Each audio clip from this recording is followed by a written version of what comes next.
You're listening to the Cinema Snarks podcast. I'm Larry, And I'm Ren. and today we are going to tell you how we really feel about Dungeons and Dragons, Honor Among Thieves, as well as the everlasting filmography of one Chris Pine. Ooh. Ooh, that's the right Ooh. sound for Chris Pine. Ooh. Isn't it though? Isn't it? The blue Ooh, eyes. wow. Oh. Chris Pine is I'm just, I had to think about it for the podcast, and it's like Chris Pine is just enough older than me that he's always been sexy. Right? He's always been never too old sexy. He's always been Perfect age. right in my age range of oh, hot older guy vibes. Yeah, one of the mini Chris's of Hollywood. Many I say think he the might be my best favorite Chris Chris. currently. Chris Pratt Ah, always used to yeah. top the list, but He and Chris just Hemsworth did too. But I think after going back through it and watching Dungeons and Dragons, I think he's at the top of the list. He was always pretty high up there, but it's tough. I genuinely love three of the Chris's. I love Chris Evans, I love Chris Hemsworth, and I love Chris Pine. it's a Pratt. shame because I loved Chris Pratt for a long time. See, I He never watched, what was it? Parks and Rec? Is that the one Parks he and was Rec, yeah, on? I think I you have never to watch watched Parks and it. I Recs, never Parks and watched it. Rec to So properly I never appreciate him. loved him like that. So the falling out of grace and the weirdness and all that. I mean, it only somewhat affected him because he was always my least favorite Chris anyway. So Yeah, I mean, him turning weird and super Christian is actually less of the problem for me than he broke Anna Faris's heart, and sad that in a really negative way. It was a pretty negative look for him. But we're not here to talk about that, Chris. we're not shitting on this, Chris. We're Listen, shitting about the other one. and lots of people like to come to the defense of Chris Pratt. He's doing just fine. He's No fine. matter He's how good. much we hate on him and his weird stuff and whatever. I don't even hate on him. Super He's still Mario Brothers charming and movie in 6 days has become the biggest movie of 2023 already. So Chris he's fine. Pratt is he's about to probably have the other biggest movie here in a couple weeks when Guardians of the Galaxy 3 releases. Cry me a river somewhere else. He's fine. But we're here to talk about one of the two Chris's. Actually, what color are Chris Evans's eyes? Because Hemsworth and Pine both have these crystal blues. Pine probably the most prominent blue eyes of them all. They're shocking, striking. A pretty insane physical feature of Chris Pine. Those damn blue eyes that you just get lost into. He is It's not there. I wouldn't say you get lost. You get jolted. Oh shit. starstruck, literally struck into submission. Uh, just pause. You just stop whatever you're doing when those blue eyes lock on. Yeah. Heart stopping. But he's back doing fun films with his latest Dungeons and Dragons. Back to hopefully, I think they're all hoping, franchise fair with this film as well. So, Dungeons and Dragons Honor Amongst Thieves is a 2023 fantasy adventure that follows a charming thief and his band of unlikely adventurers when they embark on an epic quest to retrieve a long lost relic. But their charming adventure goes dangerously awry when they run afoul of the wrong people. In addition to the aforementioned Chris Pine, the film also stars Justice Smith, Michelle Rodriguez, Sophia Lillis, rege-jean Page, and Hugh Grant. Now, Ren, before we get started, we saw this last weekend with a pretty committed Dungeons and Dragons player, as well as she's even a DM right now. She's a nice little dungeon Yeah, master. Have you played D&D? I have. Oh, okay. I've Well, played D&D. I have played D&D. I have played D&D like games, and I have played D&D one shots, but I would not consider myself a D&D player because I just don't have that kind of commitment. Not to Dungeons and Dragons. yeah. I think if I was not if I didn't do theater, I would absolutely love Dungeons and Dragons as an outlet for like Mhm. being silly and storytelling and like Storytelling, having a yeah. character and all of that. But I have theater as an outlet, and so the idea of a weekly commitment of like hours and hours and hours, that's too much for me. But there are people who are dedicated and they love on their Dungeons and Dragons, and I feel like I know a lot about Dungeons and Dragons for someone who doesn't like play it like religiously, because I am surrounded by Dungeons and Dragons nerds. And Audacious Theater did a Dungeons and Dragons sort of parody themed show. So I learned a lot about that and like all the jokes and things through that. So I think I have a firm base of knowledge, but I would far from call myself like a D&D expert, but I think I have a solid enough base and more than your average non D&D Yeah. player, I would say. Yeah, my knowledge goes like our friend Leslie telling me stuff, trying to get me to play and join, and then getting me in on The Legend of Vox Machina, which is based on Critical Role, which is literally just people playing Dungeons and Dragons, and it's like this big phenomenon. I know. I think that's one of the strangest things about the Dungeons and Dragons phenomenon to me is that people want to watch other people play a game. I think that's crazy. And that's, I mean, Dungeons and Dragons is not the only thing that does it. No, That actually makes a little more sense to me that people who want to watch other people play a video game. which Like is at least with huge on Dungeons, YouTube. Huge. yeah, at least with Dungeons and Dragons, you're like watching a story unfold and you get to kind of watch actors acting out a part, and Yeah. there's like an improvisational element to it. So it makes a little bit more sense to me than watching people play video games, but not that much. But Yes. I don't want to yuck anybody's yum. I don't get it, but that doesn't mean you can't. Yeah, I haven't watched Critical Role because, well, it's like 4-hour episodes weekly. Yeah, So I again, that's it's what like I'm talking about, Larry. insanity.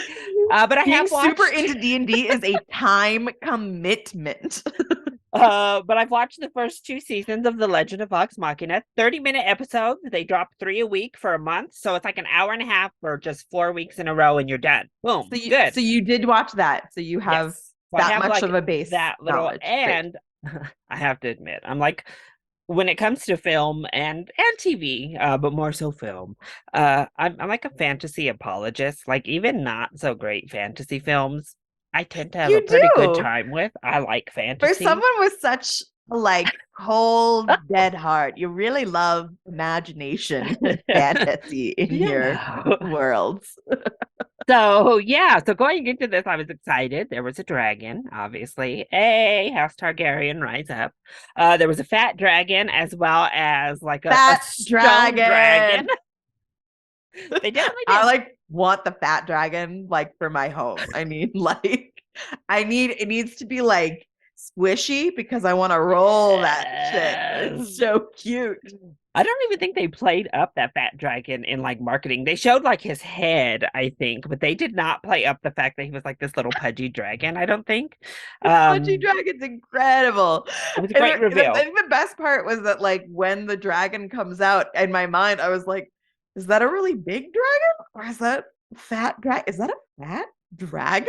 And Which is like just a fun. couple seconds after I have that mental question, you hear the character go, that's a really pudgy dragon.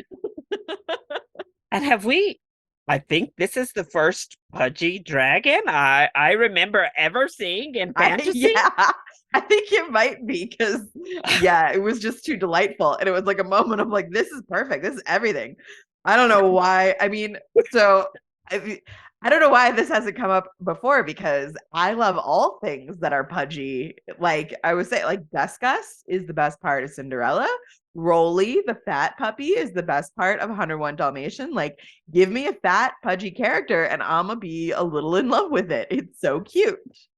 And this dragon was amazing. And it's fun to get a fat little pudgy dragon who was still dangerous, who still easily Yeah, could he's have still a killed them dragon, all. He's still a freaking dragon. He's but just he's also like so fat. His like, I guess the implication is that his fire doesn't work anymore, which I also enjoy. I also enjoy that because he's fat, he has different like techniques. It's He's just like rolls. That's one of his things. Just go just on his rolls side and down the just hill. It's like, like, I'm not chasing you. boulder down a hill at Yeah. the people he wants to kill. It's great stuff. But yeah, I was like creatures like dragons and stuff. Obviously, I'm on board for this D&D movie. It Yeah. looks a little bit ridiculous, but that's what I signed up for heading Yeah. into a D&D film. I want it to be a little ridiculous. Ultimately, Ren, how'd you feel about this Uh, new Dungeons and Dragons? I thought it was fun. I enjoyed myself watching it. It didn't shoot up to the top of my list of movies that I love. I wasn't really like, oh my God, that was so much fun. I loved it. I would say it was a solid 7 for me, out of 10, give or take. Certain things that I loved, and I think yeah, it was fine. It was fun and it was fine. I would recommend people go see it. It's definitely the sort of thing you want to like go see at the movie theater. It's like a fun movie to go see. Yeah, I think that's pretty much like the perfect way to say it. And I Yeah. think a lot of D&D nerds did go out to see it because those damn for they're $35. And granted, I was gonna pay this. $35 for a popcorn bucket, but it was a 20-sided die popcorn bucket at AMC. I would have bought one just because I have Sold out. Gone. Sort of. AMC sort by of my house. we just Sort went to of. the we went to the Um, wrong cashier. Didn't get the oh, cashier that was like giving out the hidden right. extra The ones. hidden ones for the managers in the back, mind you. But they sold out of like the little tankers, so they knew their audience, and the nerds showed up. They were like, "Yes, give us all the nerdy merch that goes with D&D." Yeah. And they showed up and showed out, and I think people have just been pining for like a good D&D like movie or series or something because everything else that is tried has almost been terrible, other than maybe like the Vox Machina animation, because it's literally based on an actual just campaign story that has happened. That 2000 movie is horrible. It's Yeah, I really think terrible. so. My theory on this is always that basically you had this run of them trying to make movies based on things that people love without loving them themselves. And now we've come around to the point where millennials are old enough to be the ones who are actually creating Mhm. films and TV. And we do actually love these things. And so you have people that actually love the properties that they're remaking. Yeah, we Except, of talked course, about for the that. person who did Hocus Pocus. I don't know who hired them because they didn't know what made that Well, I enjoyable. feel like we talked about it in our recent Scream discussion, is especially with these Yes. horror franchises, we're getting people who are passionate. Disney, they have not. I don't know if they're over mandating or what they're doing over at Disney because they don't seem to really get it. Yeah, They're tapping into the nostalgia, obviously, with all of these films we love, all of us 90s babies, all of us millennials, but they are sucking the magic out that made us love the animation. So, like all of these Renaissance movies, Aladdin, which was okay, Beauty and the Beast, Lion King, all of these movies are just like not yeah. doing a good job at that. We'll see with the Little Mermaid, but from the trailers I've seen, I don't have much faith. I don't know what's up with Disney. I don't think they have to try so hard. I also think Disney is They like, just know it prints money. They know everyone's gonna go watch it. So yeah, I would bet they're probably over mandating or something. yeah, And like, I guess because their too. stuff is always, like, that was the problem with Hocus Pocus is it felt very Disney Yes. Channel instead of original Hocus Pocus, which was clearly not made for the Disney Channel. It was like made to be its own standalone film.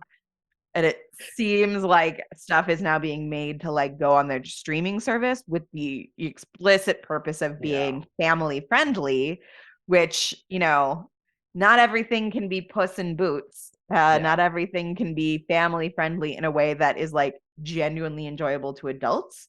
It's you have to do something clear to Yeah. avoid things just becoming kiddie, or I don't know. I don't know what is wrong with. Here's I would say all of the live action things. It's like, oh, they just keep remaking these stories that don't need to be remade. But that would have been the argument for like all kinds, like nobody, Yeah. Scream didn't need to be remade, and yet Yeah. they managed to do it in a way that actually made me go, oh, I'm glad you did this, right? Yeah. Like that was the argument for decades, but they've actually gone back and been able to remake things. And Candyman didn't need to be remade, but I really liked the Yeah. remake. So like, that's the argument, but like that's not really that doesn't explain it, because there seems to be an ability to take something that's already been Yeah. made and is beloved and does not need to be remade, and to turn it, and maybe that's the problem, is that with these live action things, they're not doing anything unique with them. Yeah. They're That literally just remaking it. Yeah, they're literally just Like, remaking, or they're injecting like an extra song that doesn't make any sense and or wasn't they're written by Alan Menken, so I don't it's know. not like. Yeah, it's just yeah, I mean there's a lot of problems. I don't know what we're going to do with this new one. And then their marketing campaigns always like try to throw digs at the animation like, "Oh, we're going more empowered woman." That's like always their gimmick too. Is like our princess is going to be empowered. And so they kind of like put down the animated film that everybody loves as they like market their new one, and it's like, okay, this is Yeah. very weird. This is weird. Nobody wants this. We like Anyways, animation, but going back to Dungeons yes, and Dragons. So in 2000, they made a shitty version that was just intended to essentially try and to be a reach out. fantasy action. Yeah, but it was not good. It was not well made. And it was just, it was a money grab. I also think that the Dungeons and Dragons fan base has exploded in the last decade or so. I think it was already exploding, and then I think COVID That's to say really bumped up pandemic. the numbers.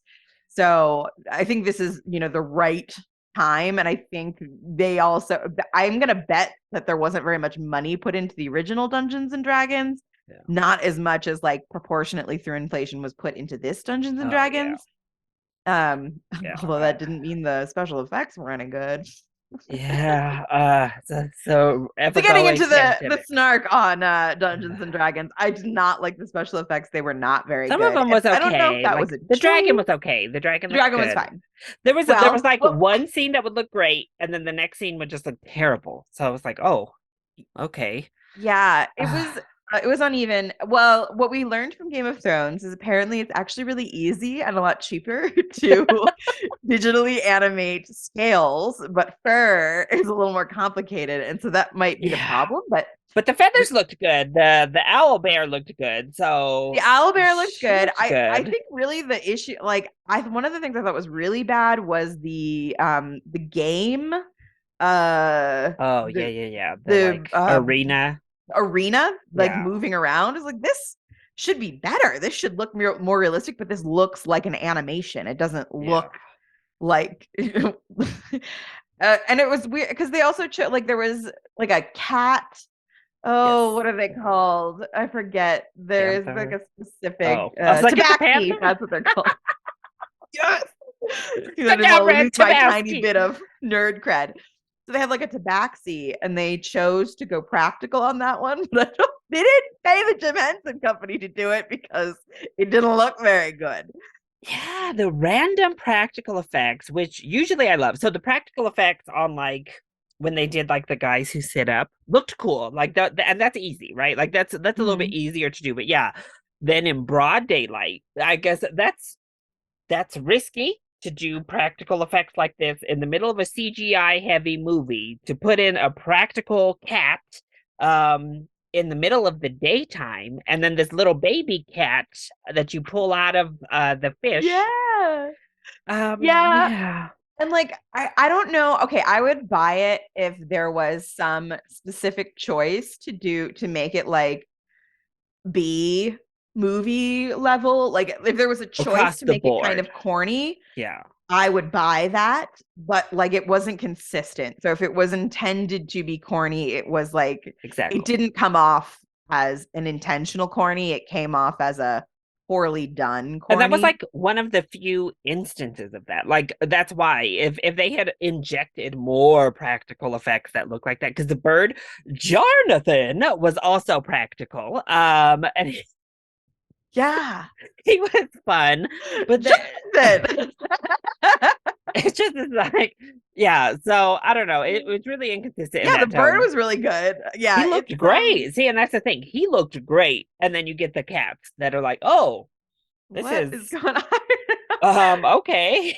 I just feel like our cats really hard or something because we've just Apparently, had a lot of again, really off-putting cat they things in didn't want to films. spend the money on the CGI. They were like, that fur on those cats is going to be way too expensive. It will be cheaper to just make some cheap ass like animatronic in a Yeah. suit, I guess. But I don't know. Oh, And I'm that's just just like kind of there had the to be a whole way to do like movie. makeup that would have looked better, like just At least in the actual fur face. on a I human mean, face. yeah, I don't know what's going on with apparently cats are just hard because ask Andrew Lloyd Webber. Apparently it's just not a good thing to bring to the screen. Cats. We were asking ourselves that on that film as well. We except the Oh, opposite. We were like, why did they do CGI cats instead of makeup and costuming like a Broadway show? I don't know, weird choices with cats left, right, and center. And then there's Disney, who's like, let's suck all the personality out of the Lion King with these cats and make them look so realistic they can't express emotion. no, no. You know who knows how to do cats? DreamWorks. No, listen. Puss in Boots. But Killing it. but this film, what I enjoyed most about it was the nods and the winks. Is that it Mhm. didn't while it didn't fully lean into like a B level campy film, it leaned up into it enough. Like it Silly. leaned into the nerdiness enough that it obviously knew its audience and it kind of poked and jabbed at them. Like there's several jokes about the games themselves. Like there's this point where rege-jean's character gives this overly complicated, absolutely ridiculous puzzle like instructions on how you have to get across this gate. And I just thought that was so funny. And then, of course, there's like a really simple, easy way to do it. Otherwise, yay, MacGuffin. Yeah. Yeah, Um, there's also a lot with the characters themselves, right? So like the base of when you mhm, start Dungeons and Dragons, you get to kind of like pick the amount of points you put into each individual like personality trait. And so you can like see that in these characters where you have like the Chris Pine and you can tell that his charisma is like that's where he piled all of his yeah, like points was building on charisma. And then you have the sorcerer character who has no charisma zero. and hasn't like just like didn't put any money in there and that's any of his points in there and so you can see and but like then as the game progresses as you accomplish different things in quests you get more points and so it seems like you can see that that Yeah. character the person playing that character must have been like okay shit well I can't get anything done because I have such low charisma and so like as they achieved things they started shifting things in there enough that he can like Yeah. be a useful member of the party moving forward. And of course we have like the base kind of your general party in a D&D type of Yeah. fantasy with the druid and the sorcerer, the bard, and then the Yeah. barbarian. So you had like all of your little people You covered have a good, but basically. another one of our, I know we talked about this. Another one of the criticisms with the party was that, like, again, this just kind of goes back to like the special effects and the design that, like, they made the party so human. Yeah. They just, like, I thought the barbarian was fun. I love that the barbarian was a woman, but I want the barbarian to be like beefy, like silly, like Michelin man level, like beefy. Rad. That's what a barbarian should look like. That's what the woman, even the so they have there's like the whole thing where Michelle Rodriguez, her character, is in love with a halfling, and then the halfling has like a new girlfriend. But even the new girlfriend looked more like a barbarian, I felt like, than Michelle Rodriguez does. But even she wasn't like they should be cartoony barbarian level. And same thing with like the sorcerer, he's supposed to be half elf, and his ears are so light that they had to like spend some time zoomed in on his ear for a little while so that you understood that he was a half Yeah. elf as a D&D person, you would like get it. And then the Um tiefling being pretty Yeah, I much a think the tiefling's human. probably the most egregious of them is that like especially because they okay, so they specifically are like my human parents rejected me. And it's like, why? You look like 100% human. Like she's got the tiniest, cutest little dainty little horns ever. And like tieflings are supposed to be these like gigantic, scary, demon-looking type species. And there definitely could have been ways for them to create a tiefling, even if she was small, that was a little less human and still like cute and sexy and having some allure. Like there's absolutely like succubus like style demons you can go into, but they chose to make her look as human as possible. And that would have just taken like prosthetic work. Like again, we Yeah. don't even need to go into CGI and more budget that way. Just some sort of prosthetic on like the face or even like Prosthetics and arms. yeah, and maybe I mean I thought she was really good. I have no problem with Oh the yeah, I actress, think she but was good. perhaps you could have gotten a taller actor and then played around with some like angles, right? Like have like a Hagrid type thing, right? Robbie Coltrane is not a giant. He's not even a half giant. He's a pretty normal height guy. But they like R.I.P. played with the levels and the camera to make him look huge. And like I think you've got a problem in like Harry Potter is doing a better job. Harry Potter that was made a decade ago did a better Two job of decades. conveying these actual mythical creatures than you have, right? Like I don't think there was one mythical creature in there that I was like, damn, that's like sick, right? Like I guess there was Jonathan. That's a pretty fun, like I thought that was pretty well done. Jonathan is the like judge. Oh, Um Jonathan. Jonathan. That's gonna be our Yeah. new campy And drama. Ren. It's a you have to remember we're in fantasy, so it can't just be Jonathan. It does have the R. It's Jarnathan. Jonathan.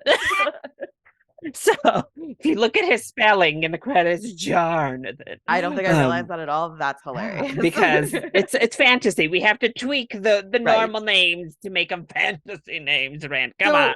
So I do think they did a decent job of like making a lot of the peripheral characters Yeah, even like the more peripheral animals, like we yeah. see these little things like fighting, or we see these things in passing that are like, oh, that's cool, but we literally only see them in passing. And I also I understand like the choice from the perspective of you. These are the characters you need to identify and connect to in order to enjoy the story. So I could see like not wanting right. Mike, I complained about in Uh-oh. Western Front, All's Quiet on the Oh, Western Front, yes. that like there was too much goop on his face for me to like properly read his emotions. But I think when you're doing Dungeons and Dragons, I'm not looking for the like nuanced expressions of your characters.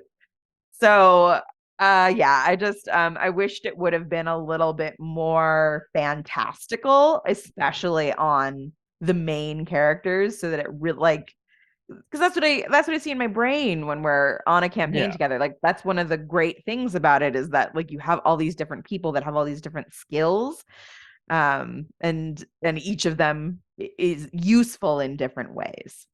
Yeah. And I do think the film at least made again covered their bases there. It's kind of like a superhero team, like an X-Men team. You never want an X-Men team where they all have the same strengths. You don't want a bunch of strong Yeah, people physically. You need like strong, but you need somebody yeah. a teleporter, you need a this or It that. is a well put together party. I will Yeah, so yeah, they have that. their choice of the characters makes a lot of sense. I think And I think like I have yeah, I told you I was the bard. I was the Chris Pine oh character when man. I like played D&D for the first time. That was the character I chose to be, and I like watched them. I was like, yeah, that's 100% me.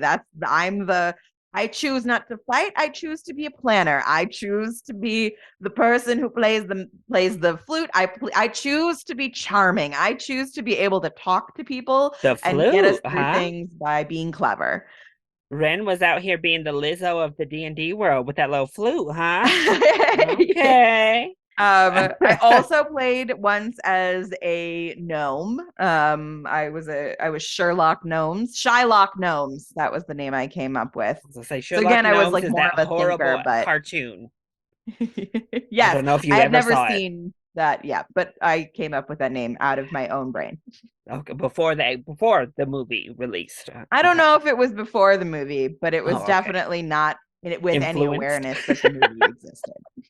And I will say, I agree, especially if I thought Michelle Rodriguez was great, so I don't have as much gripe about her I have size no overall. problem with any of the acting performances whatsoever.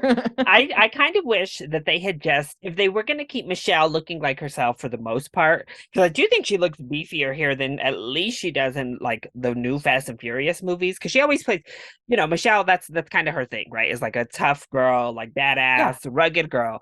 But if they had at least given her like berserker rage, like if they had given her a physical manifestation of like when the the barbarian goes into her barbarian. rage Yeah. mode, Or even physically something again, if they happens. would have just played with camera angles a Yeah, little bit more so that she looked taller than Chris Pine and wider than Chris yeah, Pine, even if she was just the same proportions, it yeah. might have been better to just have this giant woman. Woman. And I don't want to tell anybody that with her, but if if she had like defined muscles and things like that, you couldn't see any of them. They would have covered everything up.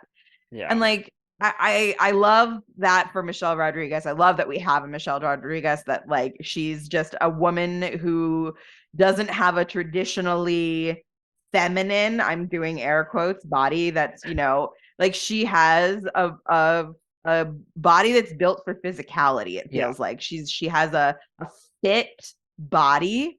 Um but it doesn't read like I told Larry, if I have I want that crazy lady from The Mandalorian that used to be a Oh, UFC fighter and then good got old canceled because she was canceled a Gina crazy Carano, conservative, was talking crazy, just talking madness. anti-vaxxer, anti-trans shit on But Twitter that got her that's ass the out. kind of body shape I would want. If you're gonna go with a real person's body, if you're gonna not like just put on some prosthetics and really try and like amp it up magically, um, that's the level of like beefy woman I want to see, like full on like muscle builder woman. If Wow. that's what we're gonna do, I think they did a really good job with like her fight scenes. I thought were really fun.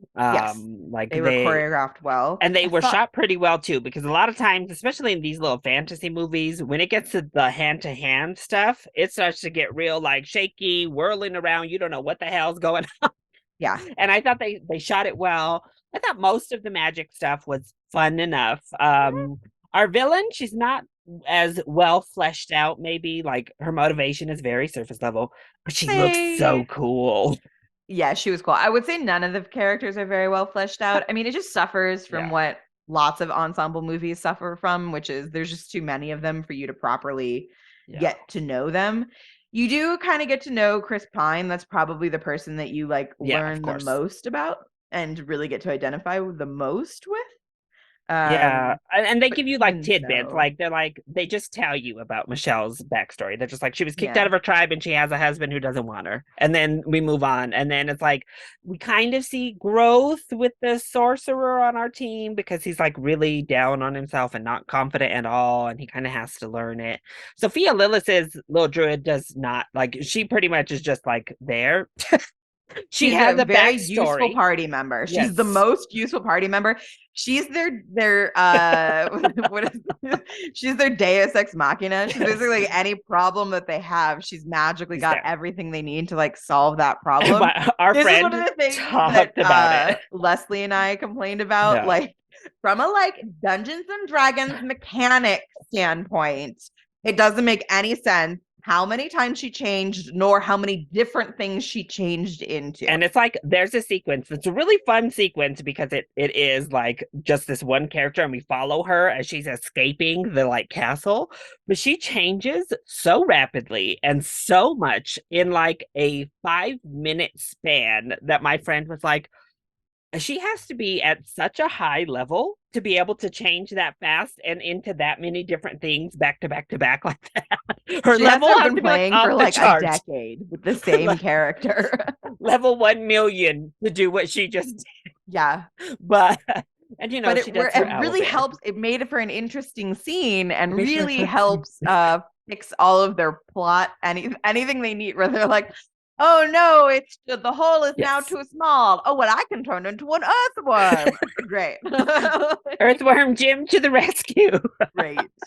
And the one thing with our villain is they build her up and they showcase it throughout the movie, like how powerful she is. Like she is obviously a very powerful, and she's old. They make it very clear she's very old. So you understand why she's so powerful. Same thing with like rege-jean's character. He's very old. So you understand why he's so great at fighting or whatever, just based on age. But I feel like they defeat her a little easy in the end for like building her up to be this insane sorceress. And the guy who just learned how to use his powers kind of outmaneuvers her in the end. And you're like, how? Okay, I'll go with it because we needed to take her down. But I would accept it, but just again from like a D&D standpoint, if you have a dungeon master that's not a dick, they really, the whole point of the game, right, is for you to have fun and get yes, from like quest to quest to quest so that you can do that ultimate quest. The idea isn't for it to be like impossible. It can't, like, I've played a game where we were like close to legitimately dying and you can have characters die, but a good DM is like not gearing it towards any like actually killing any of your this is characters. why I can't be a DM because I would troll. Like, I'm sorry, there would be little trolls thrown in at random. I'm sorry, it would just happen. That's why I can't DM a game. It can't happen. Also, if I Yeah. was a player and had a troll of a DM, I might just walk out. So, I'm a hypocrite. What can I say? I would be a hypocrite. And I think okay, and so I would disagree with you just a little bit on that because I mean the main thing was that she had this big plan that they had to thwart, and they Yeah. thwarted that plan. That was the big Yes. thing, and then having to actually defeat her afterwards was like a second piece of that whole puzzle. And they did it It as a was, they team did and it with as a cleverness, team. right? I mean, like Very to be good movie fair, mood. there's five of them and one of her, And the so it daughter, wasn't. yeah, the little daughter comes into play usefully in the Yeah. end. That's her Mhm. only useful bit in the movie. Yep. For me, we could have cut the daughter out. We could have Well, just you cut. got to give him a reason to I give a just, shit. I You know that's don't. You why can she's actually there. just be like, gold. That's usually Fun, enough. Or revenge is enough. But we've gotten on this family drama yeah. kick here in films these days. And if we don't have a romantic storyline, then we should have some sort of family trauma to work through. And it does come through. Like I like they have this spoiler alert. This is the spoiler review. It's been out for like a couple weeks now. You're fine.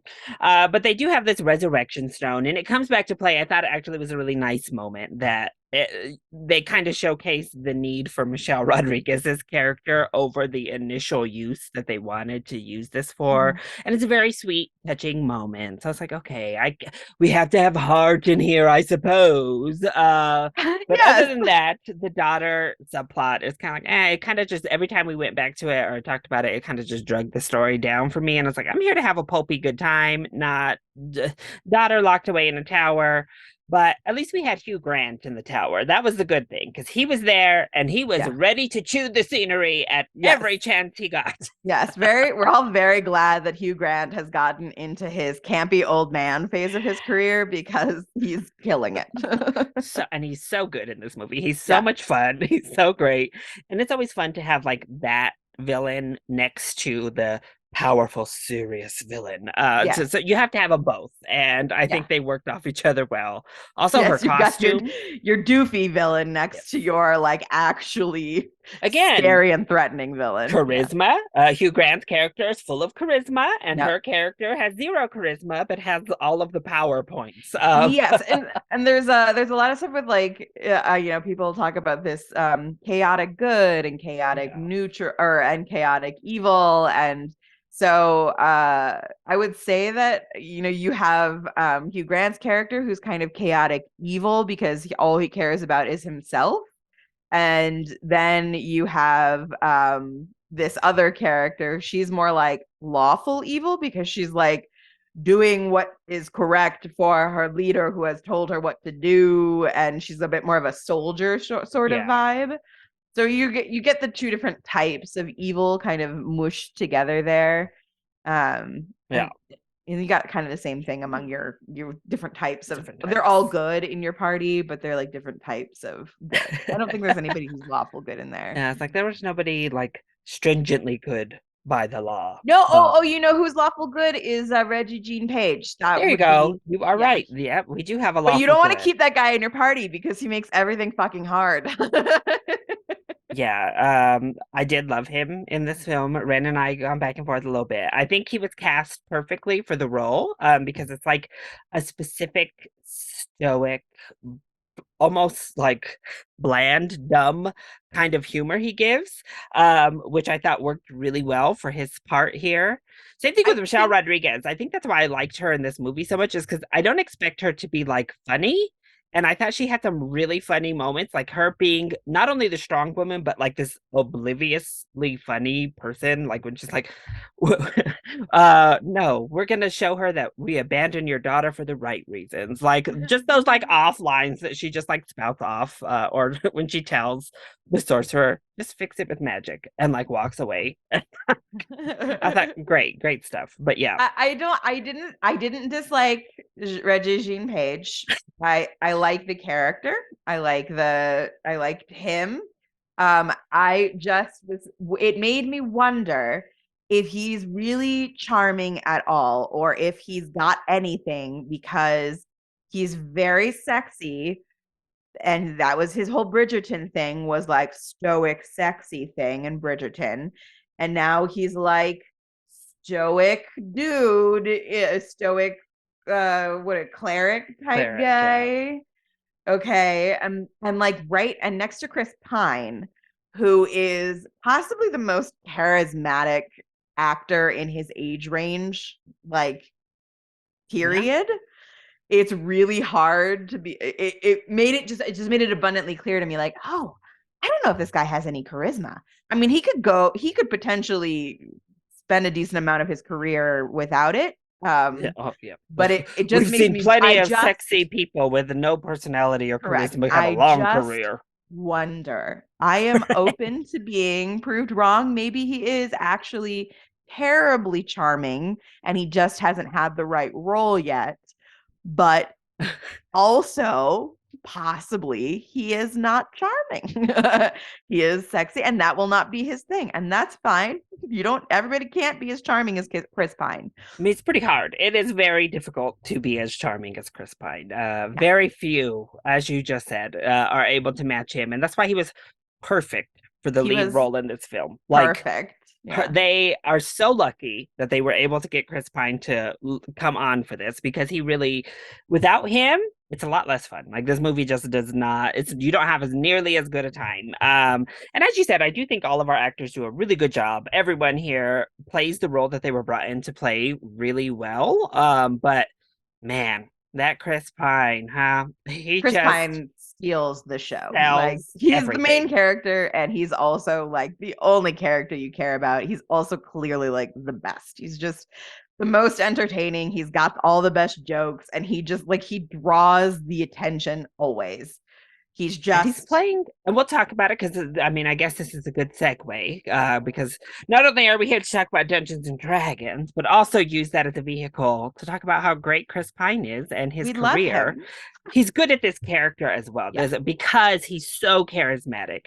He is really good at playing the lovable, slightly scoundrel Scamp. like character. Bit of a scamp.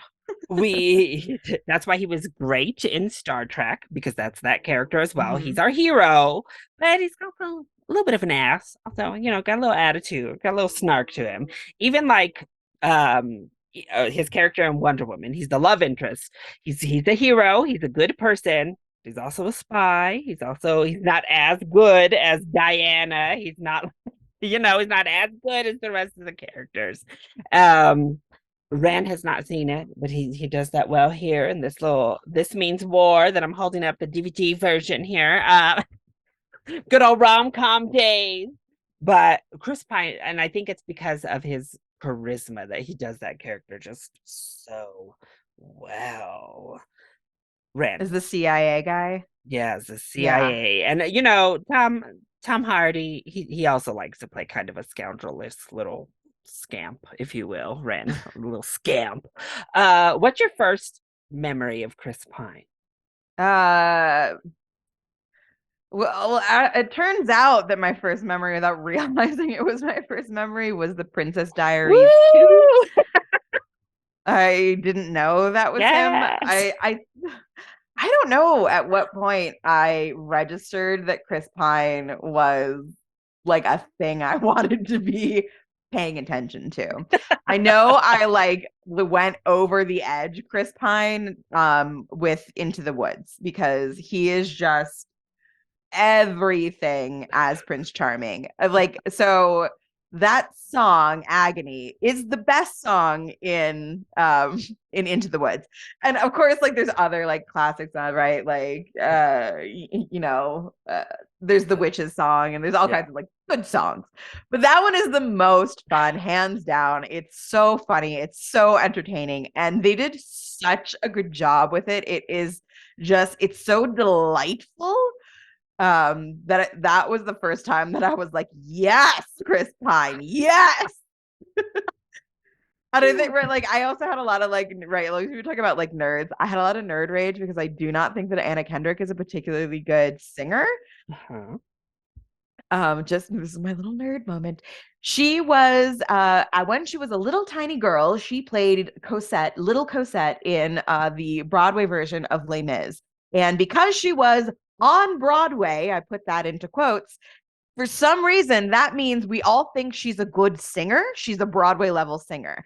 And her voice did not at any point in fucking time evolve to the level of a adult Broadway singer, but because she was on Broadway when she was a child, she somehow became the person that we cast in all of the roles for Broadway singers. And so when she was cast as Cinderella, I was really upset about it because it was like Jesus Christ. And then she was also cast in the last 5 years, and that was fucking frustrating because that's another one of my favorite musicals. That's my nerd rage over Anna Kendrick. But like there was a lot of just aggravation generally with Into the Woods They because, didn't and cast especially in the singers nerd across the community, board. because wait, say again. They didn't cast singers in that movie across They the didn't cast board. any singers in that movie, and that's Stephen Sondheim. That is hard music. That is difficult to sing. The best singers in your theater group, those are the ones that got the roles. Like they didn't fuck around and pick whoever was just like looked right for the role and could be the witch and the prettiest girl to be Cinderella. No, the one who could handle that vocal role was the one who got cast. And so that was just really frustrating about Into the Woods in general. So I kind of went in there with Ugh. like a little And I theater was just kid chip on my shoulder. reminded that that is what cursed us with the like decades worth of James Corden we've got ever since. Because he got cast Yes, as a effing baker in Into the Woods.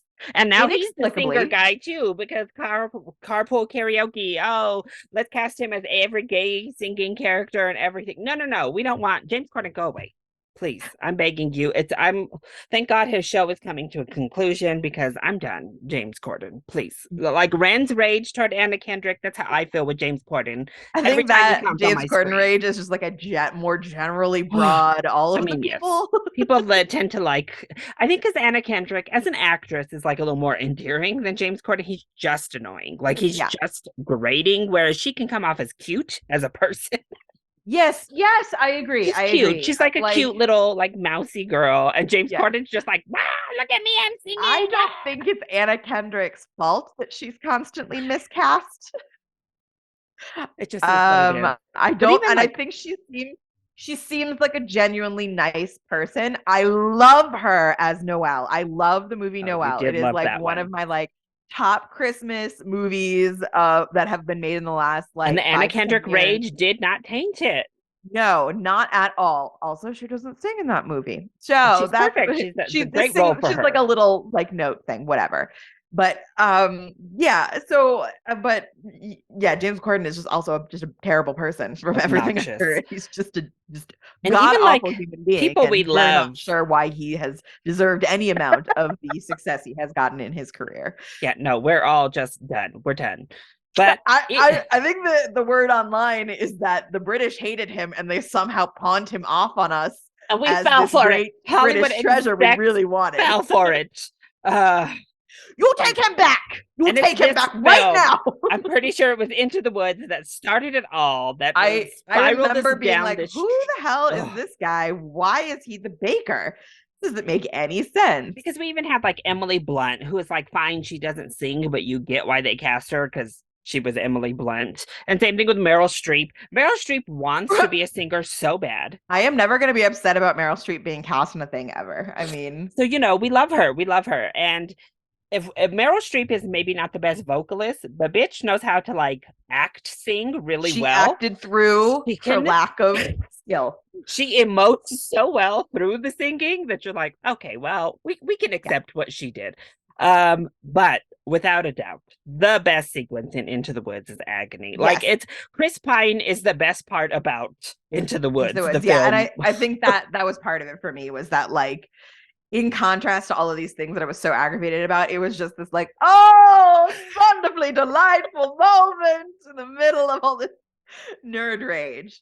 So I think that was Yes. the first time that I was like, yes, Chris Pine. But like looking at order of his filmography, Star Trek was probably the first thing that was like boom big for him. Like I know I saw Bottle Shock, but it wasn't until like way after it came out. And I know I saw Smoke and Aces, but I don't Yeah. think that he was in my periphery by that point.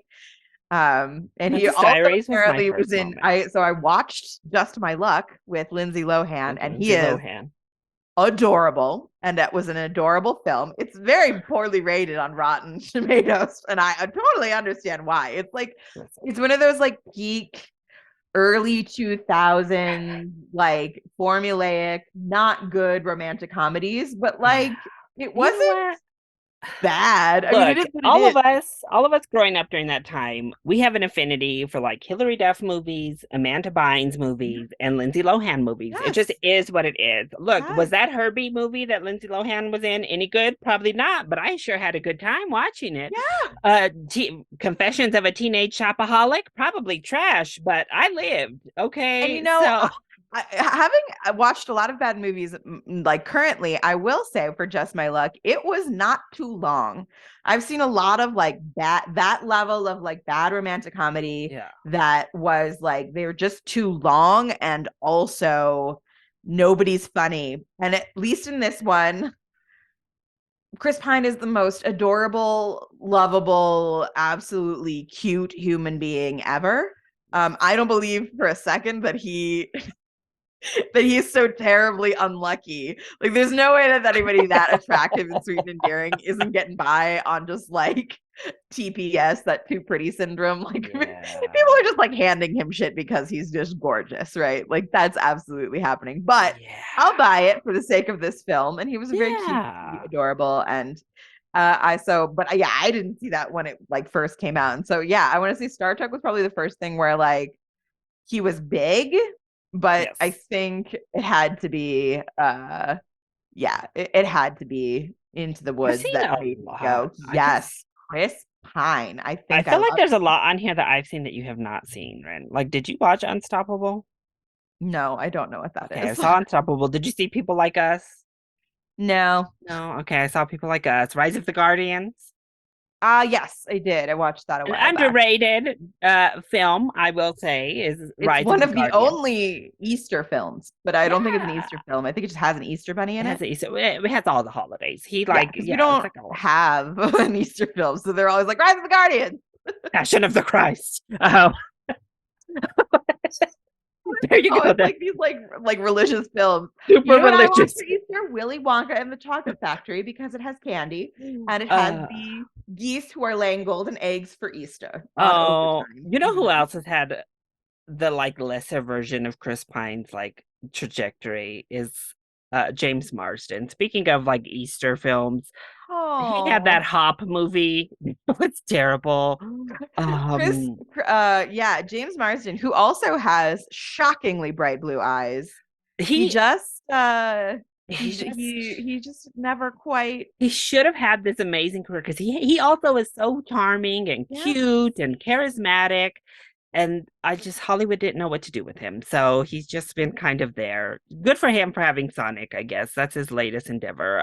But Great, man. Even his superhero stuff, because he got miscast. I mean, they cast like this super adorable kind of geeky guy who's very attractive as Cyclops, and the most boring iteration of Cyclops they could have possibly written for the Yeah, screen. So it was like, well, he's an adorable, he is a super hot dork. That's what I would say his yeah. role is. And I He was in think, the Notebook. He got that going for yeah, him. but even that, he's like they wanted him to be the hot guy more than like the adorable guy for a long time, and Yeah. then he just went full family, like so. But Yeah, then I we will got, say, one of the interesting things about Chris Pine that makes me like him a little bit more is that, like, kind of looking through his IMDb, he's not a nepo baby. He does not have like a bunch of, like, he has people in his like past that were not famous actors. So like his family has been in the industry, but not like there's nobody famous in there. So yeah. he really is like he started from nothing, and you just look through his sort of IMDb page and you're like, wow, he doesn't take himself super seriously. He seems to make good choices, but he's also not afraid to like do a thing for the money. So wait, you He haven't seen seems for, to like have be you seen V happy to for do Zachariah? things for fun. Um, and Yeah. nothing he does, he's got has some like not great things on there, and he's got A some lot really of not fun great things on things. her. I mean, he doesn't do too much Oscar baity stuff. I would say some Hell of or High Water, it was Hell or probably High the Water, which yeah. I think it's great. I don't know how you feel about it, Ran. I thought it was I thought it was pretty great. I really amazing, liked. actually. You said, "Have you ever watched Hell or High Water?" And I was like, "I don't think so." And I And was then I turned it aghast, on. y'all. Yeah, I know. Well, I turned it on to watch it because I was like, "Wow, he really thinks I should see this." And I got like in through the first scene. I was like, "Maybe I've seen this before." And by the time Jeff Bridges showed up, I was like, "No, I've definitely seen this before." So I like looked up on Wikipedia to go back through the plot, and I was like, "Yep, yep, yep, yep, yep. Yes, I have seen this. I Yeah. have seen this. It is good. I Yeah. love it's a western. It's like a, I I love don't films that know. have that play around with Yeah. good and evil, And and it like does so in an interesting way rather than like just making an old school Western. It's like a little, it's the characters are a little more complex yeah. in a fun way. So, The Finest Hours, I thought actually was a pretty solid film that I was expecting to not be good. And Chris Pine is really strong in something like that as well. Z for Zachariah, a little bit boring. A little bit boring. Obviously, we love him in Wonder Woman. He's perfect, Oh, and I think that was another big moment of like falling in love with Chris Pine as an actor, because there's just something incredible about the way he is as Chris Pine. He is such a dreadfully charming yes. human being, and he perfectly let Gal Gadot shine in that Mhm. film. He does just does a great job of like owning that character, making that character so real and still so perfect. Yeah. And then like, but not stealing. He he he was he was what I wish all of the fucking female love interests in Yes. superhero Hmm. movies were like. He was an interesting character on his own, had his own motivations, but let the woman character really shine and like supported her. He was an Yeah. excellent supporting actor in that film. Yeah, he was great. It was like a wonderful balance, especially for a film, set in the time frame it was, of like a Yeah. non-toxic male lead to Yeah. Wonder Woman's lead. Yeah, you could see why Diana would fall for this human man. Absolutely. And That would obviously be we the get him guy damn near naked the in that hack movie. goddess would absolutely go for. Yeah, she gets to see him in all, pretty much all his glory too. This is a nice little thank you, Patty Jenkins moment. And then, of And course, they then, ruined it with Wonder Woman 1984, which yeah, we don't and need to then they talk about. undid all of that amazing work and legwork they did in building this like wonderful story for Wonder Woman and giving her this amazing love interest in the first one, and undo it all in Wonder Woman 1984 with what they do with his character. He's in that one too, though. Okay, so he's also in A Wrinkle in Time, and he's the doctor, and I think I love him a little bit for that too. He's like a few years older than me, so he's like getting in.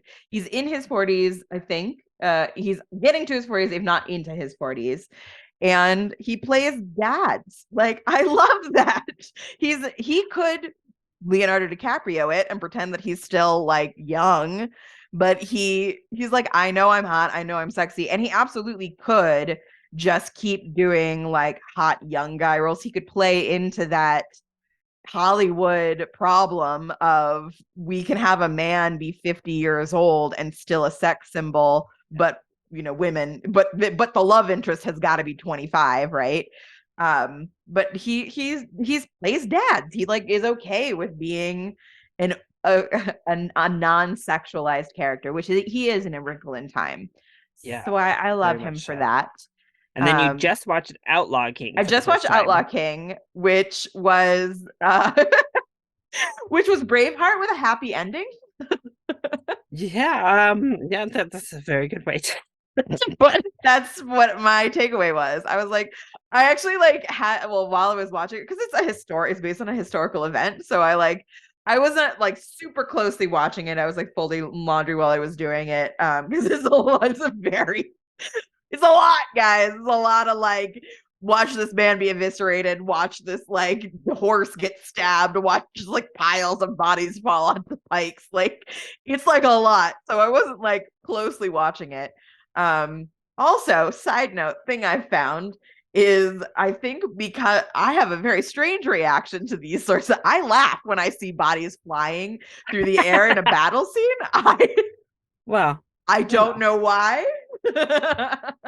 There's apparently something in me that goes, this is ridiculous. I think maybe it's because there's a external part of me that knows that's just an actor flying through the air.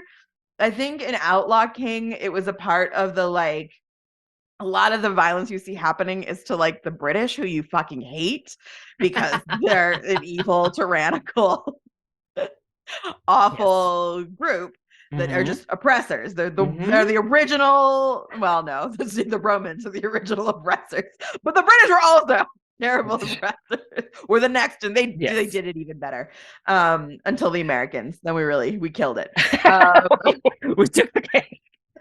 but anyways, I think maybe that's part of it too. Is it's like watching all of the British like get what they fucking deserve. It's like look at your body, it's flying across the way.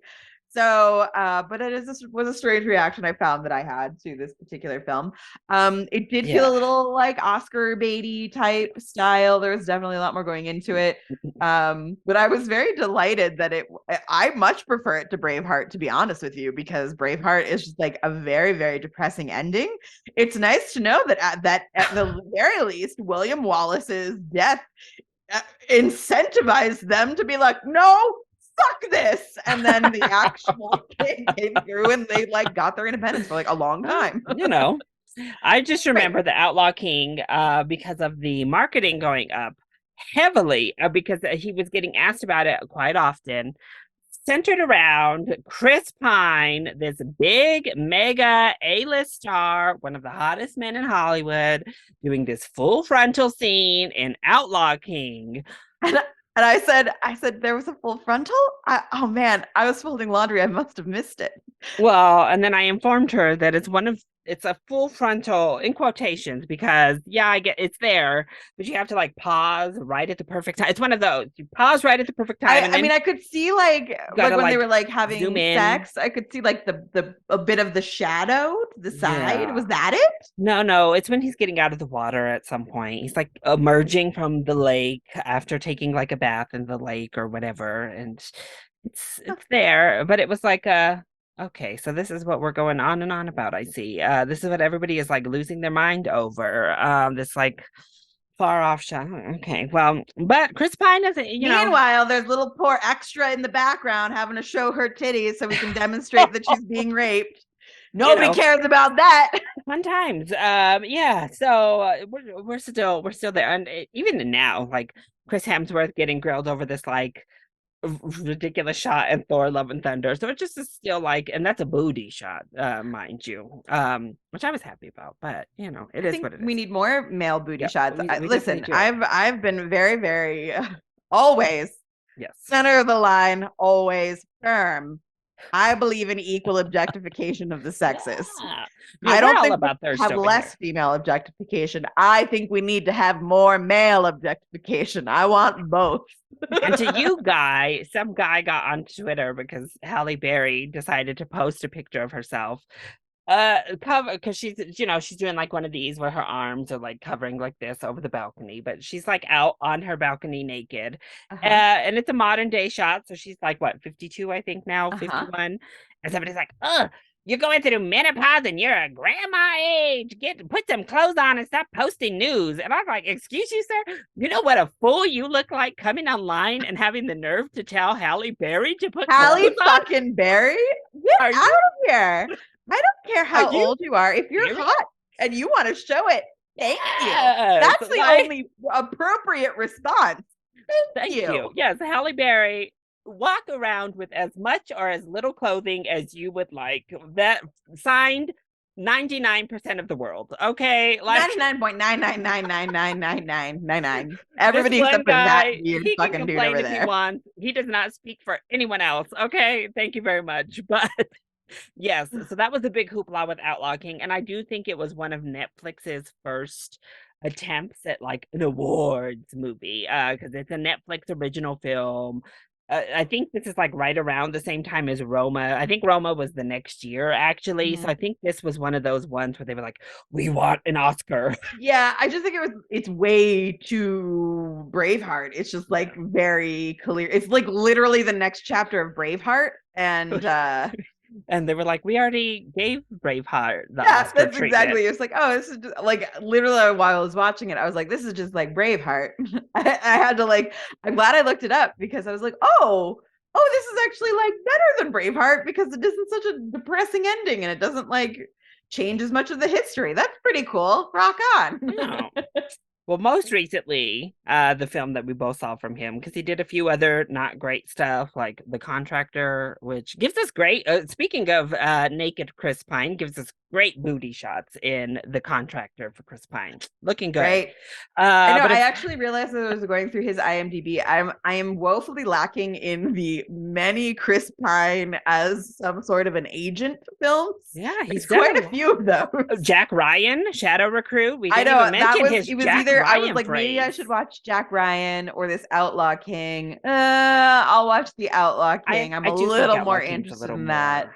It's more interesting. Jack Ryan. It wasn't a great adaptation. It wasn't a great film. Yeah, that's what A I lot of figured. his, yeah, they all do that. They all go through their ups Well, and I downs with think franchise reading that work. Florence Pugh was in The Outlaw King was what put me over the Oh edge on well, that. I was like, oh, okay, I'll watch that one. That one perfect. sounds good. But yeah, we both said, Recently, "Don't worry, darling." we saw "Don't Worry, Darling," which is Chris Pine as a villain. He takes a villain turn, which we He's don't see too so good. He's often. such a good little incel. I love him.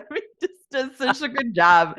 I wish that we could have gotten to see real world Chris Pine because they did such an incredible job with Harry Incel Harry Styles Styles. is I've never been like a Harry Styles girl, but Harry Styles in Don't Worry Darling inside the like virtual world is like I get it. I'm like, "Oh yeah, that I get it." And then you see him on the outside, you're like, "Oh, it was so good. It's so good." I it's incredible that you can look at this person and go, that is an attractive man, and that is a stupidly attractive man. And like the difference is fucking hygiene, it seems like. you know, But I would have loved to see like them try to make Chris Pine not this attractive. grungy, Please, horrible Chris man. Pine, for the rest of us, can you please? I would love it. Yeah, because once again, even as a villain here, you get it because he's charming. Yes. He's got this seductiveness to him in that Oh, role. but he's oh, it's so good. I think I actually really enjoyed Don't Worry, Darling. I think there was a few like I understand why some people didn't Script like it. I think there was issues. there's a few plot holes Yes. that ruin it for me because I am very story heavy, but I think the theme I enjoyed so much and the very filminess about it. Like I see Olivia Wilde really trying to direct in that film.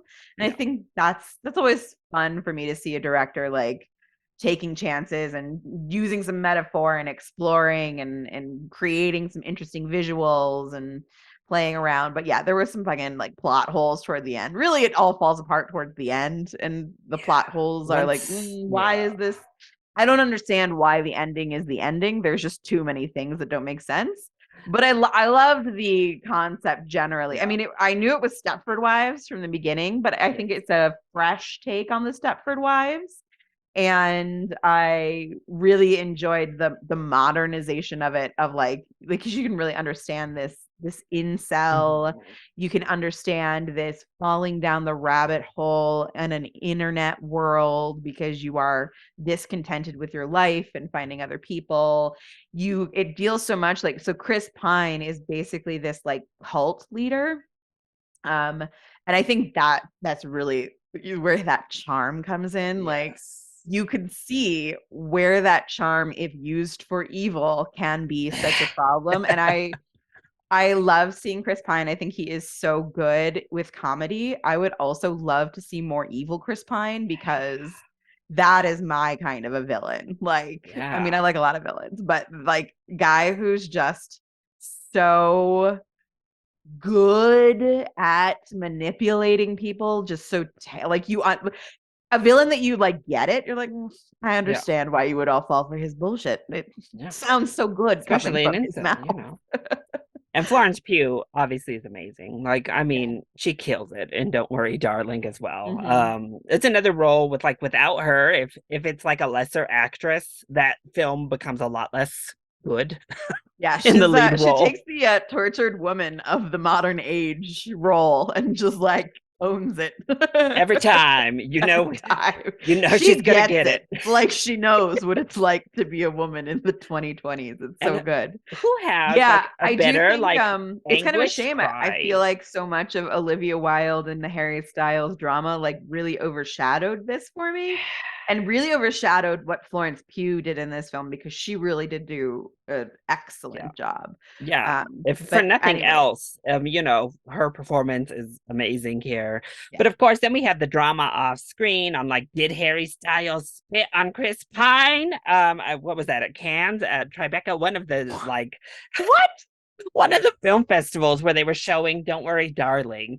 There's this moment where Harry goes to like sit down and like leans like that. And Chris like looks down like this and like looks over and like seems to like brush something on his like pants. So people thought Harry Styles like spit on him as he was sitting down, because it was so much drama. I mean, there was so much drama on Don't Worry, Darling. And you could just tell Chris was, this is also why we love him. Well, all the rest of the cast around him is involved in all this, including Florence Pugh, because she had like this stuff with the Olivia Wilde, because Shia LaBeouf was supposed to be in the Harry Styles role at first.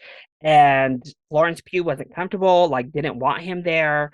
But I get that. Olivia Wilde was like playing both sides of the fence. So she was like going to Shia LaBeouf and be like, oh, don't worry, Miss Flo will come around. Like, we just have to get her. She doesn't understand, blah, blah, blah. And so all of this stuff started coming out as the film was unraveling to come to theaters. So Olivia and Florence weren't really showing up at the same events. Like, it was a bad falling out apparently between the two of them. Of course, the Harry Styles and Olivia Wilde stuff. And then you just had Chris Pine, who just looks exhausted. He was in like his long hair, don't care phase. He was just like chilling through the entire press tour, just kind of like, yeah, there's this movie I'm in coming out. Like, His hair is long hair, don't care again with his Dungeons and Dragons press tour as well. he's So I just get the feeling maybe he's just one of the, he's like, I don't have a part I'm in right now. I'm just in tour mode. I don't I'm give a just, shit. I don't give a fuck. Like it, yeah. So I just And also that's another live thing I for would it. like to point out. Chris Pine, unproblematic in a world Yes. of problematic actors left and fucking right, turning out to be absolute shitbags. A person who is damn fucking sexy and could easily be taking advantage of other people with his incredible levels of sexiness and power, chooses not to, and generally dates age appropriate women, which And I love. generally has like been vocal in support of good causes, and Yeah, seems, from all accounts, seems to be a very the good human. solid Democrat, like without being, he knows, doesn't throw craziness out there. He's like, Doesn't listen, attend mega churches, like yeah, weird shit like that. Yeah, it's He's good. not overly involved in politics either, to a point where you're like, Again, yo, man, like, what are you talking that's about? that's He doesn't generally really do shit. why, Chris Pine and Chris Hemsworth, my beloved, are like my two favorites because Chris Hemsworth as well, he's married, he has kids, so he's not involved in any of that type of bullshit. He doesn't come out and say anything like when drama is happening, even amongst the Marvel cast. He just stays quiet. He keeps his fucking mouth shut, like you should. And just chills. He just is like off in Australia doing his own thing and doesn't comment on shit. So, maybe he has problematic views in his head. I don't know because he doesn't spout them off. And Chris Pine as well. He doesn't come out and do anything that would make us just like he seems like a great guy. Seems, we love you, Chris Pine. So keep doing you. He's also in Spider-Man across the Spider-Verse, but into the Spider-Verse, but it's a pretty negligible role. He is one of the Peter Parkers, but like the Peter Parker who dies at the He's the very part, beginning of the yeah. movie. So, I mean, he's in it, but not really. He does have such a good, I'm glad he has a really good voice. Yes. So it's He nice should that do more he's voice work. Yeah. Like, ready to lend it to things. again, we're hiring Chris Pratt left, right, and center as all these voices, like Garfield, which That seems is inappropriate. so ridiculous. Like, you know what? Just get what's his name back. I Bill know the Murray. movies. I know the movies weren't good, but Bill Murray is the only voice of he was a is the only great. appropriate voice for Garfield. And also, Get as I him understand back. it, Bill Murray is difficult to work with. So if you're going to use him as a voice actor. He's by himself. He's in a room. Yes. Bring Bill Murray back, not Chris Pratt. I mean, it's already bad enough we got him to do Mario instead of just hiring somebody with a natural Italian accent. Um, it's like, come on, You it's know not what, that Larry? hard They don't even need to anymore. have a natural Italian accent. It would have been nice to just have somebody who had like a speck of Italian in them. Look, if you're gonna, especially if you're gonna play a caricature of someone from that nationality, let them be from the national. Let I us make fun know. of And our like, people. I can you make fun of know, us, but you, hold on.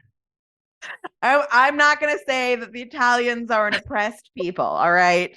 However, it just feels like if we're going to be aware of these things, if we're going to say, hey, it's not appropriate to cast white people to play things with a Jamaican accent, like it's weird to cast people when there are Italian actors who exist that would happily and well do this job, right? And Like, I feel like it's always even worse. So you have Chris Pratt and Charlie Day as the two main Italians, they're neither of one which, Italian, and and like, then you listen, have like Italian voice actors in the movie just playing random other bullshit, and you're like, just bump them up to damn Mario. What's going on? I what I know, and like it's because especially if you're making a children's film, it's not like the kids care who does They're the not voice of coming here for Mario. Chris Pratt. I promise. They're coming here for Mario. Yeah, yeah. Mario sells the movie. That's what I don't get. Mario is the selling point. It doesn't matter who's the voice behind Mario. Yeah, it also like it ruins the character for me because so Chris Pratt, his voice makes sense to me, and he is now like the voice of that Lego character guy. Yeah. So that's it. Like you can probably use him in a few other things, but like now he's identified. He's also like this. He's identified now in film as a doofy Yeah. animated actor, and so like I instantly feel that you have made a doofy character of Mario who is not inherently doofy. No. He is, he's he is an animated No. character. Go get her. He's a go-getter. You're right. I And don't know. now the voice of Mario is soon to be Garfield. It's hard to explain. Yeah, he's just doing too many things. It's hard to explain why it's like annoying have him as the voice. I think if you were going to go with an Italian accent on Mario, then that's it. Right? The old one, the at least with like the 90s one with Yeah. Bob Hoskins, like I understand that Bob Hoskins is not Italian, but Bob Hoskins did not play Mario with an Italian accent. He just like They gave was him a a plumber Latino wearing brother. red. Yeah, they gave him a Latino brother. with Yeah, John Leguizamo as I'll take Luigi. it, whatever. They weren't playing around in that movie with logistics. But Chris Pine, yeah, the other Chris's, they don't even bother. Like Chris Hemsworth and Chris Evans, they're like, our face and our body are like our main selling points. We're not going to hide that behind animation. Are you kidding? Chris Pine has got a great voice, Got it and Chris Pine all. also that charm oozes through. He's great as Spider-Man. He's an excellent Spider-Man voice. Yeah. So I would like to see him more animation and more villains. I agree. Especially, Yes.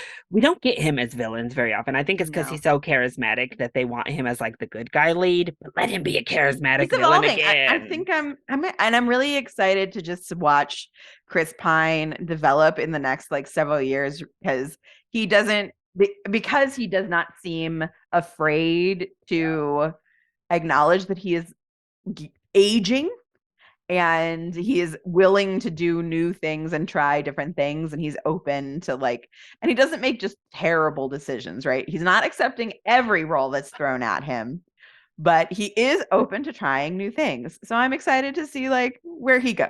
You like an actor who's not afraid to be involved in some Yep. pretty shitty stuff. Like, let's just I'm be I'm honest. waiting for his like full on, like he's trying. Okay, so Outlaw King. All right, he's gonna get it though. I think he's gonna find his like Oscar-y groove at some point. Yeah. I sure hope, because I He love him. feels like an actor that is evolving into he's gonna have that Oscar role soon, right? Like He's gonna it find it. feels like he's one of those on the edge. Out of all the Chris's, he's the one that you can envision like he can get that Oscar nomination at some point in his He's already career.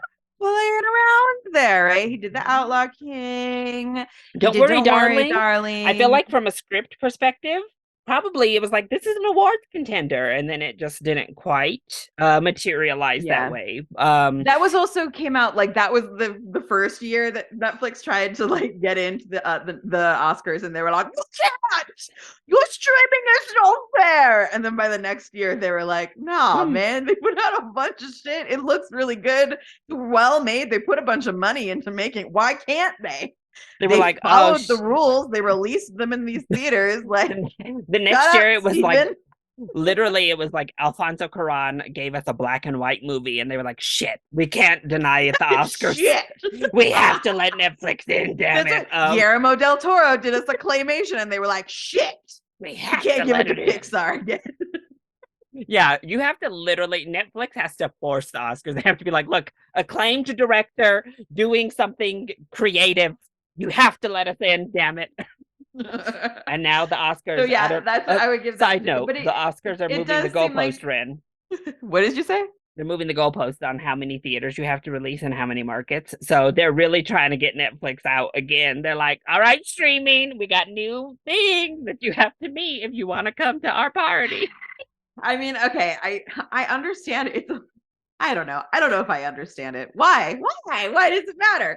Netflix's prerogative. They don't want to release their. I don't understand it from a business standpoint. I mean, like I do a little bit. I get the theoretical idea that like they're building up a streaming platform and building up a subscriber base, and that Yeah. they're like some, but like realistically it also seems like it's probably better for you the model where we released movies first and you had to like go spend money to go see them in a movie theater before you got them for free through your service. That seems like that would make the most sense logically from like Honestly, a business standpoint, last year, but last year should have shown that to them because that they barely put like Knives Out sequel, Glass Onion in theaters for like less than a week. And it made quite a bit of money in just a very short period of time. And then they took it out and said, all right, next month it comes to Netflix. Uh Maybe if you had let it have like a little theater run, you actually could have made a pretty penny if you look at the first Knives Out specifically. But i you know, I don't know. I'm not running a streaming service. who I don't know. knows? Maybe they know Yeah. something that makes sense to them, Well, and I maybe don't. who knows Netflix, We'll but see. will Chris Pine come to Netflix next? Who knows? Again, I guess because he did do the Outlaw King, so he's been there He did. once. Maybe he'll come back. I don't know. They're doing a lot of prestige work I over was like, there. Hell or High Water was also very Oscar-y. It was that you're right. See, so he's right there, and I He think Hell picks or High things. Water He got knows the things. He's nominations. just So He also knows he also knows his brand, right? He knows Dungeons and Dragons where I'm the bard. That's probably the right fit for me. And I like that too. I like that he Yeah. understands that he's doing things for his fans as well, right? And it's a That's good bounce back from all the drama that was Don't Worry, Darling. A nice, fun, yeah. effervescent, turn your brain off type of just go in, have a good time, and let's get to it. We have so few woman directors. I can't deal with it when one of them is just a mess. When one of them, woo, We've got yeah. like 5 female directors that you can name And we just off love the that top of your too. head as a film person. And Yeah. Olivia Wilde is ruining it for herself. Ugh. Well, that was our review and our tangents about all Hope you things. enjoyed. You know what, though? I'll just say this one last tangent before we go off. If you're listening to the Cinema Snarks podcast at this point, if you listen to more than one of our episodes, expect tangents. It's all going to be film related. It's going to be in the sphere of what we're talking about. Yes. It's just a little off the beaten path. We like to spice it up around it. Sometimes Ren will give you a history lesson. Sometimes we'll talk about a completely different Chris named actor. Who knows? Yeah, that's what Go we off keep it on a fun. rant about voice acting. The Italian plight of cinema. It's all there. It's all here. That's why it's fun. So yeah, but we hope you enjoyed our review for Dungeons and Dragons: Honor Among Thieves, as well as our discussion of Chris Pine and why he is a beloved Chris in Hollywood. Ren, why don't you let people know where they might be able to find you? They can find me on Twitter at Ren Manley. You can find me on Instagram at RennyPoo13. And you can find me on my theater company's websites and social media handles, all Audacious Theater. If you can't spell audacious, well, you should find a dictionary and look it up.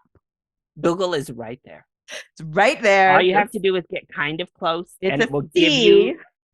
you the real spelling if you get kind of close. It'll be like, did you mean this word? So you got this. You Yes. can find And I audacious can tell theater. you from my Google alerts, audacious has become a very popular word to throw at things. So you should all understand how to spell it by now.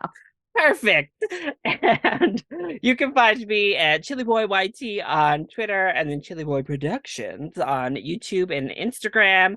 Follow our Twitter and Instagram, Cinema Snarks, so that you know when we hit the theater and when you can expect new episodes. As you see, we're back on the grind, y'all. We're on a nice We're little trying. We took a break. We're gonna call that like our season one. With the conclusion of season Sure. one, Yes. We we took a took a break. nice mid-season break, and now we're back for season 2 of Cinema Snarks on a roll. Ooh, So we're looking for maybe Renfield, maybe Evil Dead Rises, maybe Beau is Afraid. We're not quite sure. Renfield. April randomly is the horror month this year. There's a lot of horror-y It's kind a of stuff strange coming out. month for horror. I don't know. I guess they were like, "Hey, that Jesus dude literally rose out of the grave." Horror. I don't know, but like, I Hollywood. think if they would have released Evil Dead on Easter, that would have made the most sense. Oh my God, can you imagine? And they would have gotten all the Christian outrage. It would have just been so good. Like, come on, Hollywood. Perfect.